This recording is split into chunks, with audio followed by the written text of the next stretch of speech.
Goeiemôre luisteraars hier vanuit Glentana in die Suid-Kaap. En dit is dag 80. Dag 80 van die staat van nasionale inperking.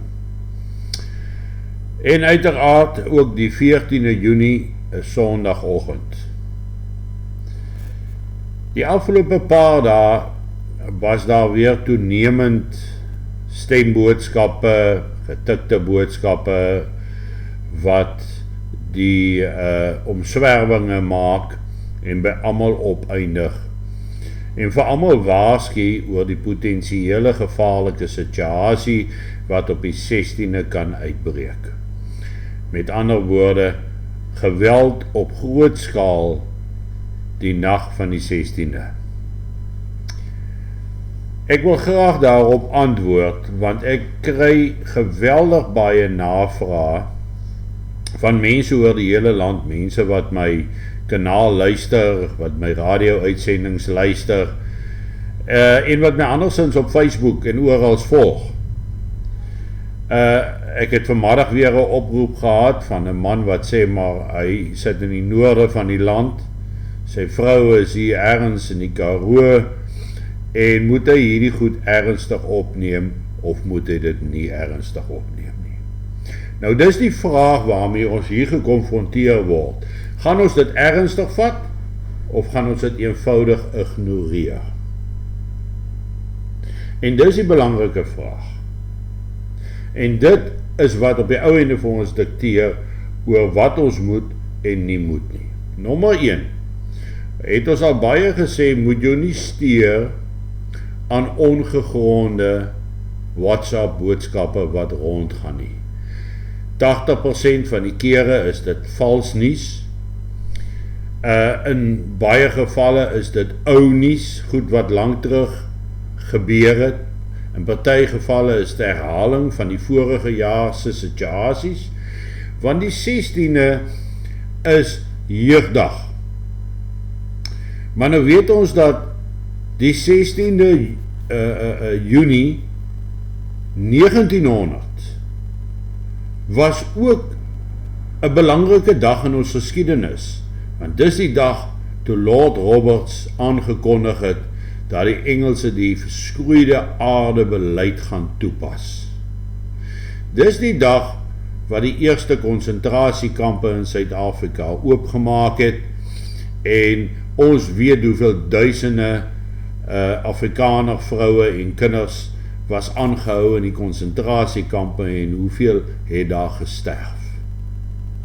Gaan stop net eendag 'n slag weer by die vroue monument in Bloemfontein en stap daar deur en kyk wat het alles al in ons geskiedenis met ons vroue gebeur. Nou ons families, ons vrouens is die naaste van ons, naaste aan ons, so ons sal weer terugkom na hulle toe.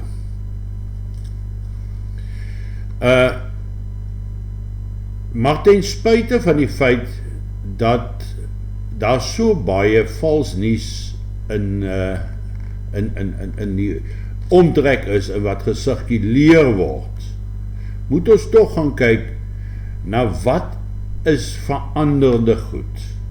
Wat gaan dalk maak dat dit daai ekstra 20 nuus is wat dalk nie vals nuus is nie?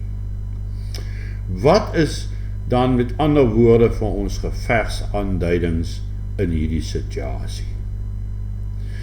En ek sal sê, al die stemboodskappe aan die een kant, sit dit in jou onderbewussyn en in jou agterkop, onthou dit, en dan gaan kyk jy na die tweede gevegsaanduiding, en dit is, waar is die EFF en die BLF? Hoekom is hulle so stil dwars deur hierdie tydperk van inperking? Hier en daar het jy iets van Julius gehoor, maar niks meer nie. Waar is hulle? Die volgende gevegsaanduiding kom uit die buiteland uit. Dit is die geweld in Amerika en in Europa. Dis nie iets waaroor ons beheer het nie. maar almal is dit eens dat daar 'n groter mag agter hierdie geweld staan. Dat iets agter hierdie rassehaat in Amerika en in Europa staan. Dat daar 'n duistere mag is wat hierdie goed manipuleer en die mense opstook, en ons hoor selfs van betaling wat hulle ontvang om hierdie chaos te skep. Ons sit met hierdie chaos in lande, eerste wêreldse lande, waar daar veronderstel is om 'n baie hoë vlak van beskawing behoort te wees. Mense behoort op 'n goeie opgevoede vlak te wees. En so dikwels mense vir ons sê, ja, maar dit sal nie in Europa gebeur nie, dit sal nie by ons in Holland gebeur, of in watter land ook nie. Dit het nou gebeur. Dit is nou aan die gang. In die hoë klas lande, om het so uit te druk. Nou kom ons veronderstel, daar was manipulasie agter die skerms, wat hierdie geweld aangestook het, om dan die sogenaamde nuwe wêreldorde groter stimulus te gee, om 'n groter stimulus aan die gewone ou op straat te gee, om hulle stem te versterk, en om chaos te veroorsaak in konservatiewe kringe en op regeringsvlakke. Wat verhoed hierdie magte om dieselfde in Afrika te doen? Wat verhoed hulle om ook chaos in Suid-Afrika te saai? Aan die ander kant dink ek dat die COVID-19 virus, sowel as die geweld wat nou in Amerika uitgebreek het, die geweld wat in Europa uitgebreek het, bied die gulde kans vir enige iemand met bose gedagtes om dit nou in Suid-Afrika te doen. Want die aandag is afgetrek. Die aandag word afgetrek deur Europa, dit word afgetrek deur Amerika, en ons weet dat daai lande het soveel probleme van hulle eie op hierdie stadium, dat hulle nie veel gaan steur oor iets goed wat in Suid-Afrika kan gebeur nie. Goed. So, die situasie vir revolusie, vir geweld in Suid-Afrika, om te vat wat almal wil hê, is nou so ideaal soos nog nooit van tevore dit gewees nie. Jammer hier my foon wat lui. Die situasie was nog nooit so goed of homself voorgedoen soos wat dit nou in Suid-Afrika is nie. Om 'n aksieplan uit te voer. Onthou, ek dink nie hierdie gaan 'n georkestreerde poging vanaf regeringskant af wees nie. Vergeet daarvan. Maar ons het baie anti-regeringselemente aan die linkerkant. Onthou, die hele Antifa is ver links. Baie verder links as die liberale. Niks verhoed hulle. En EFF en BLF sorteer hieronder. Niks verhoed hulle om hierdie datum, wat ook op 16 Junie 1976 die Soweto-opstande wat plaasgevind het, en waaroor dit juis nou gaan oor Jeugdag. Die herinneringe van Jeugdag gaan juis oor 16 Junie 1976. Julius praat van hy soek 'n revolusie. Julius praat, hy soek die wit mense weg. Julius se perfekte datum sal dit wees om dit op Jeugdag te doen. Right. Dit gesê, is daar geen uitgemaakte saak dat iets gaan gebeur op die 16de Junie nie. Maar dit is my plig om tog te sê, my plig as die verdedigingshoof van die Suidlanders, om vir julle te sê, kom ons wees net 'n bietjie wakkerder en meer oplettend en meer versigtig as normaal. Vir die 20% wat dalk positief op geweld kan dui. Kom ons wees net 'n bietjie meer voorberei. En as ek sê 'n bietjie meer voorberei, waarvan praat ek? Sorg dat jou motor vol brandstof is. Sorg dat jy daarom 'n paar dae se kos in jou kar het. Sorg dat jy warm goed in jou kar het, onthou dis winter.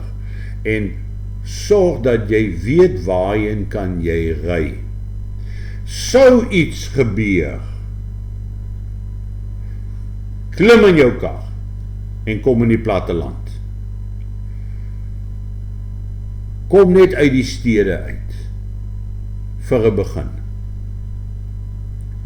Dis klaar veiliger.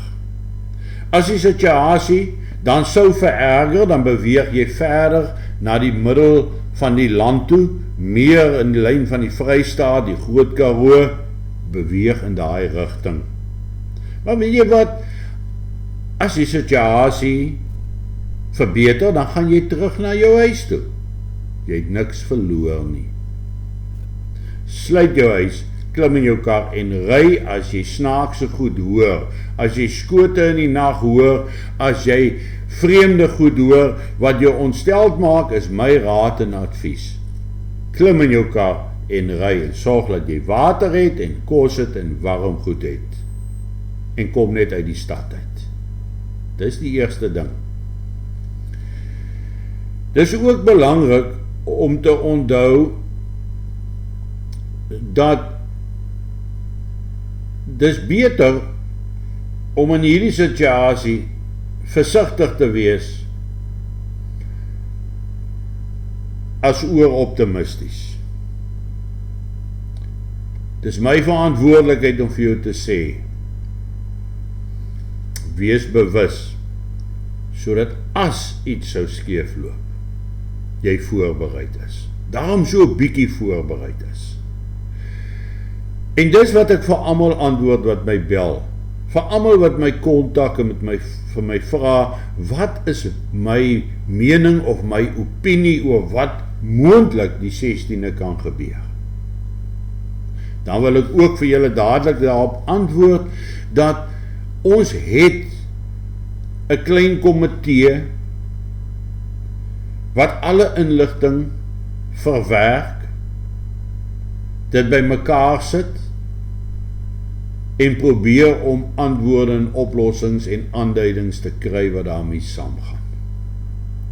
Op hierdie tydstip, die 14de, is daar nog niks wat die sogenaamde aanvalle op die 16de bevestig nie. 80% kans, vals nuus. Maar vir daai 20% moontlikheid, wat ons nie van weet nie, daarom sê ek, berei jouself daarom voor om te kan pad gee die stad uit. Dink so lank, waarheen sal jy ry, sou so iets gebeur. In die breë dink ek nie dis 'n rede vir kommer nie. Ek sal nie slaap hieroor verloor nie. Ek sal geen spesiale reëlings tref nie. Maar ek sal gereed wees om vinnig te kan uitskuif sou dinge verkeerd loop. Daai 20% kans dat iets sou kon verkeerd loop. Mense, en as daar niks gebeur nie, dan sê ons dankie vir die hemelse Vader. Dan sê ons dankie dat daar niks gebeur het nie. Maar nie een van julle, of ek, wil in die situasie sit en sê, as iemand my maar net 'n bietjie waarskuwing kon gee, as ek maar net 'n bietjie kon weet, 'n bietjie kon voorberei, bietjie sielkundig gereed kon wees hiervoor. Ek herhaal, Dit is geen rede vir paniek nie. Moenie begin rondhardloop nie. Moenie begin oor jou voete val nie. Die kanse is skraal, maar die kanse is daar.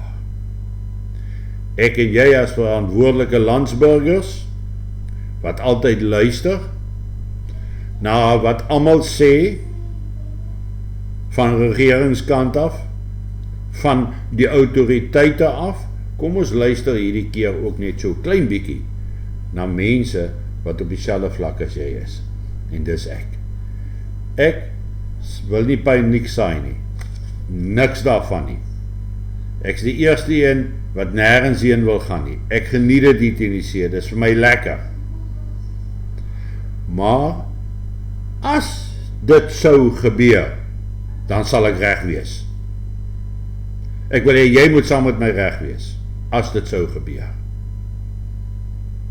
Maar die kanse is 80%, selfs 90%, dat daar niks gaan gebeur op die 16e nie. Maar as dit gebeur, onthou my woorde, bly veilig. Kom uit die stede uit weg, want dis waar dit sal begin. Kom weg uit die stede.